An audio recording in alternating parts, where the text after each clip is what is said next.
بسم الله الرحمن الرحيم والصلاة والسلام على محمد وآل بيته الطاهرين. Respected elders, brothers and sisters, Assalamu alaikum. Tonight is not like the other nights of محرم. Tonight is Shami Ghariban. Tonight is the night where the battlefield is quiet, but the cries from the tents are louder than ever. Tonight is when Karbala is covered not in flashes of swords, but in the silence of grief. Tonight the stars look down on burnt tents, orphan children, mothers without sons, and a sister who now stands alone. Let us not speak long, let us instead reflect on a few hearts that broke this night and were never repaired.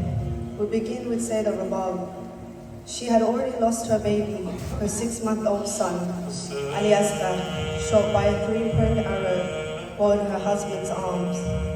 She held his tiny, lifeless body, knowing he had done no wrong. Yet he became a martyr for truth. But on this night, Rabab stands in front of a burning tent with no child in her arms, no husband by her side, no shade above her, and yet she stays. She does not complain, she does not curse. She whispers to the wind, I gave everything for your path, O Allah. Rabab teaches us that true love is not about holding on, it is about giving for something greater. Even when your heart aches, even when everything in you wants to cling to what you love. Rabab gave her child, and then she gave her patience. She shows us that sacrifice is not on the battlefield. Sometimes it lives in the silence of a mother, sitting in the ashes of what once was her family. And what of Sakina, this young girl, innocent, gentle, beloved, cried herself to sleep on her father's chest the night before Ashura. Tonight, there is no chest, no father, no shade, no water, just the night sky, and the ashes of the tents where her family once lived. She runs barefoot, searching for her uncle Abbas, not knowing his arms are no longer there to carry her. She calls out for her father, not knowing his head is now raised on a spear.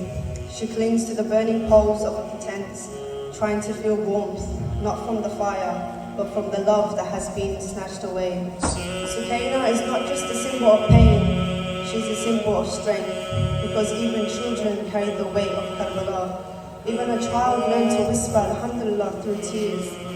Then there is Zainab, Sayyidah Zainab, the flag bearer of the truth after Abbas fell, the guardian of the children after Hussein was martyred, the pillar of the camp when everything else had crumbled. Tonight, she walks through smoke and rubble. She gathers the orphans, she shields the women. She stands at the headless body of her brother and says, Oh Allah, accept this sacrifice from us. Zainab is the one who did not allow Karbala to die with the martyrs. She carried it from the sands of Karbala to the palace of Yazid. She is the reason we know what happened. She is the reason we are sitting here tonight. And she did all of this with a heart shattered into pieces. Lastly, we remember the mothers of the martyrs, those whose son fell before their eyes, those who had to wash the blood of their children with their tears. There was a mother for Ali Akbar, a mother for Qasim, a mother for every shaheed whose name we remember in Atmiya. They gave their sons to Islam without hesitation, not because they didn't love them, but because they loved the truth more. They teach us that motherhood in Karbala was not defined by holding, but by letting go. Tonight, my dear brothers and sisters, there were no swords, no more battles, only smoke, only cries, only the soft weeping of a sister at her brother's body, only the quiet sobs of a mother over the blood-soaked shirt of her son, only the sound of a child calling out in the dark for someone who will never return. This is Shami Ghariban. Let us lower our voices, let us dim our hearts, let us sit with the broken family of Rasulullah, and as we wipe our tears, we make the prayer from the depths of our grief.